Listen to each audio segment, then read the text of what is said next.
What's going on, everybody? C4 here. Still very confused. I was surprised I was still able to drive home because I was so confused. I felt like it might not have been time to go on the road because I was so damn confused. I feel like one of these damn millennials, going to your health resource center. I'm walking in, going. Excuse me, miss.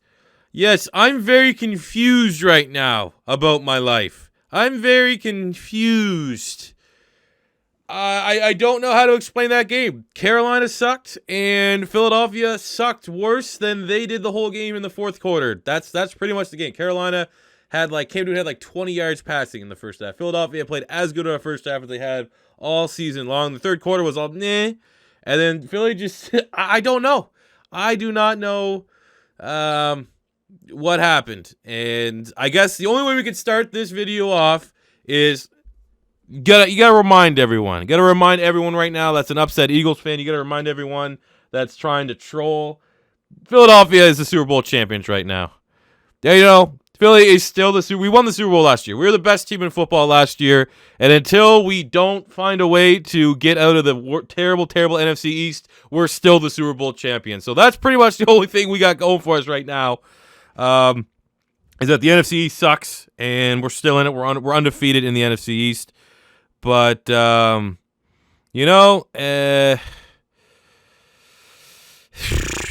honestly don't know. The only thing I kind of take away from this game is something needs to change. That's all. I don't know what. I don't know what exactly. Do they need to fire Jim Schwartz? Do they need to look at making a splashy trade? Bring in a Le'Veon Bell, bring in a Jordan Howard, bring in a Patrick Peterson. Maybe just a not drastic trade. Maybe look at maybe Carl Joseph or Devontae Parker at wide receiver. But I look at that game, man. I don't see that's the worst thing right now. The worst thing is looking at the Eagles, and I don't know what the problem is. I look at the Eagles roster and I go, okay, well, defense is always a weakness, and the secondary kind of sucks, and Jim Schwartz is terrible on the road. But his defense, look what they did in the first half, man. Jim Schwartz's defense looked really, really dominant in the first half. Cam Newton had 20 passing yards. So, in the same regard, what happened down the fourth quarter? What's happened against the Titans? What happened against the Bucks? It all comes down to the inconsistencies, the hot and cold on the defensive side of the ball. So, from that standpoint, does going out and getting a guy like Patrick Peterson, is that worth flipping a first-round pick to the Arizona Cardinals to get a guy like Pat Pete? Will Pat Pete drastically change things? Or are we going to find out, no matter what talent we have out there, it comes down to Jim Schwartz just having his weaknesses as a DC. He's not a complete defensive coordinator. I think if you're ranking all the defensive coordinators in the league, Jim Schwartz probably top 10, but he has not had a good year this year. But again, it's you can throw it out right now. You got to fire Jim Schwartz. Well, what happened in the first half? The first half, Jim Schwartz played like an exceptional DC. He called an exceptional game. He shut out Cam Newton. He stopped that running attack. So if it just comes down to situational football, there's only so much you can do. And then when you look at the offense, Carson Wentz had his best game of the season until the last drive, and that was one of the worst drives I've ever seen Carson Wentz have. It just, I honestly don't know. Like Doug Peterson had some great call. It's just not being able to finish games, I guess.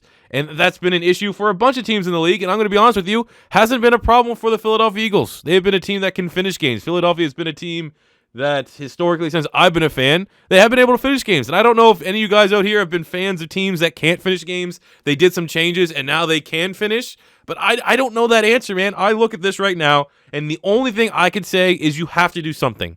You have to understand that doing nothing right now, as we head to the trade deadline or whatever, and just saying we got to try better, if that's your excuse from the performances that we have seen this season, I feel like that's not the answer. I feel like not responding is worse than, doing a move for the sake of doing a move. Usually I'm one that doesn't want to do that. I'm usually one person that will come out and say, Philly should trade for Le'Veon Bell. Philly should trade for this. Philly should trade for that.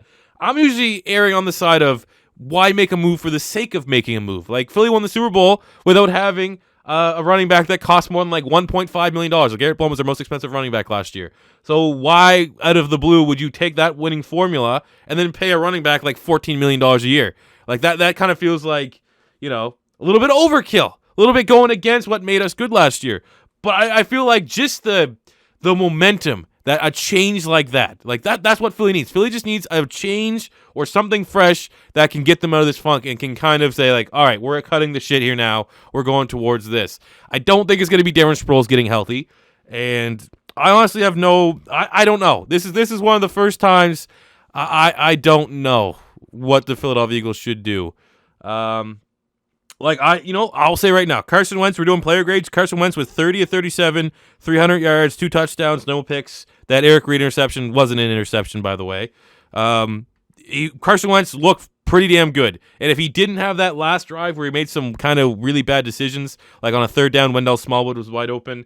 Again, maybe that comes down to confidence. Maybe that comes down to if Corey Clement was out there, a receiving back that Carson Wentz has confidence with, he would have looked there. He wouldn't have forced a pass into double coverage to Alshon Jeffrey, but I digress. Wentz isn't the problem. Wentz is probably the only thing that's good on this offense from a control standpoint. Doug Peterson's play calling is like the other thing that can make or break an offense.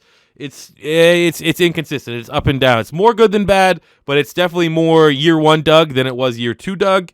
The running attack is non-existent. Wendell Smallwood, 9 carries, 32 yards.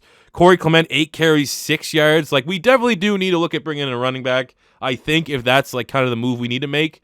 Because, from a receiving standpoint, Zach Ertz is getting ready to break numbers. Zach Ertz is getting on pace right now to shatter most single-season tight end numbers, minus touchdowns. He had 9 catches, 130 yards. Alshon Jeffrey is a monster.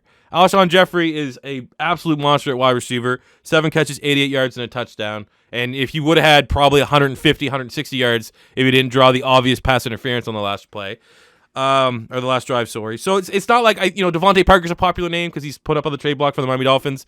That's not gonna do much. I don't think Devontae Parker coming in is going to be the piece that we're missing. You know what I'm saying? It's not like we're missing another guy out there at wide receiver, but I don't know. I honestly that's the thing. That's the thing that sucks. Usually I can have a reason to bitch. Usually I can have a reason to moan. And, the glaring obvious right now would be the secondary because, again, 4th down, Jalen Mills whiffed on a tackle and Torrey Smith went for X amount of yards. But then, do we have to do something so drastic that we ignore what the corners did in the first half? You know what I'm saying? It's one of those things where, yeah, it's bad, but is it bad enough to, alter the franchise to try and fix it? I don't know. But if I had to rank where I think Philly should look at, I would put Patrick Peterson at 1, and I would put Jordan Howard at 2. And I'm only saying that I don't know if I'm not buying in any rumors, especially after the whole Philly's the Las Vegas favorite to lay a Josh Gordon, they didn't get him. But knowing that Pat Pete's name's been floated out there as a trade target, same with Jordan Howard, those would probably be the 2 guys. If we have to pay a lot of salary cap to one player, give me Patrick Peterson over Le'Veon Bell. If we want to go running back, give me a more affordable option like Jordan Howard, which is pretty much a like-for-like for the Jai trade that we made last year. But it's, oh my God, man, I don't know. For player grades, Carson Wentz gets a B+, running attack gets a D, receiving gets B+ as well. Ertz and Jeffrey and Goddard all look nice. The play calling was pretty bad. They did a lot of checkdowns to Nelson Aguilar that weren't working, but they kept going to it. Special teams was average. Special teams gets a C-.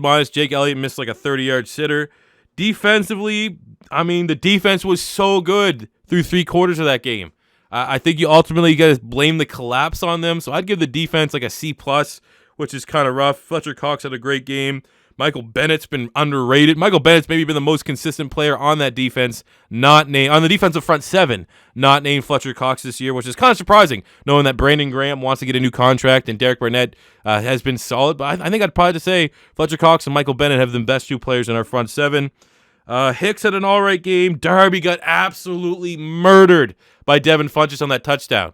Ronald Darby playing like he doesn't want a new contract either, which is good. When you're coming to Philadelphia and you're evaluating tape to find out who's going to get paid what, I think it's going to be pretty easy to let Darby walk, and I think sooner than later, if we're going to make a trade, better trade Darby while his value, he still has some perceived value. Malcolm Jenkins has been outstanding. Malcolm Jenkins has been, maybe our best player on the defensive side of the ball, along with Fletcher Cox overall. But, man, that's the worst feeling right now. That is the worst feeling right now, is to not know what the answer is for Philadelphia. The only thing I can say is they can't do nothing. They can't not do something. You know what I'm saying? Like, the worst thing that could happen right now is for Philadelphia, Doug Peterson, Carson Wentz, all these people in the media and the press just say, we got to do better. We got to do better. We got to study harder. We got to cut out the mental mistakes. Like the same answers we've been getting when they have a shocking loss to the Bucs, when they have a shocking loss to the Tennessee Titans, when they get edged out, maybe more so from a bullshit Michael Bennett roughing the passer call, but you still get edged out by the Minnesota Vikings, and now you blow a 17 fourth quarter point lead to Cam Newton. You let Cam Newton in his arm. You let probably the least arm-talented MVP winner in NFL history beat you with his arm. Like, you can't just keep, like, something has to change, and it's not Stefan Wisniewski not playing left guard. I don't know if it's going to be something flashy. We've created a lot of salary cap by moving money around on Fletcher Cox's deal. I think that freed up like $6.5 million worth of cap. It's just, I don't know, man. Like, did we miss Sidney Jones that much? Like, would Sidney Jones have made a difference? I don't think so, man. It was Jalen Mills getting beat, and it was Ronald Darby getting beat. Sidney Jones, it wasn't the slot guy. I think Dexter McDougal played slot, and I actually think he had a pretty good game, to be completely honest with you.